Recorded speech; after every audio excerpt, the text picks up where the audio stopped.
আসসালামু আলাইকুম। আজকে দুপুরে রান্না করব লাউ শাক, ছোট বেগুন, ছোট আলু, শুটকি দিয়ে তরকারি। লাউ শাক শাকের মধ্যে আমার সবথেকে পছন্দের শাক। লাউ শাক ভাজি, ছোট চিংড়ি মাছ দিয়ে ঝোল সবভাবেই খেতে আমার ভালো লাগে। আর শুটকি দিয়ে তো কথাই নাই। তাই আজকে ভাবলাম শুটকি দিয়েই রান্না করি।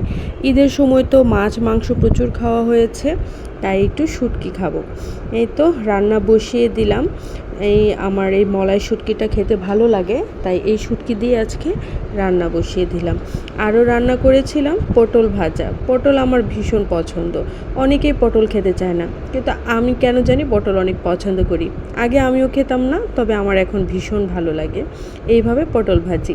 আর বাচ্চাদের জন্য ছোট চিংড়ি মাছের ভুনা করে দিচ্ছিলাম। এই যে আমার বাচ্চারা আবার চিংড়ি মাছ ভীষণ পছন্দ করে, তাই ওদের জন্য চিংড়ি মাছের ভুনা। অন্যদিক থেকে কবুতরও রান্না করেছিলাম আজকে। কবুতর তো আমাদের সবার পছন্দ, তবে আমার বাচ্চারা খেতে চায় না। কবুতর অনেক উপকারী একটা খাবার, কিন্তু বাচ্চারা খেতে চায় না। ওরা বলে এটা পাখির মাংস।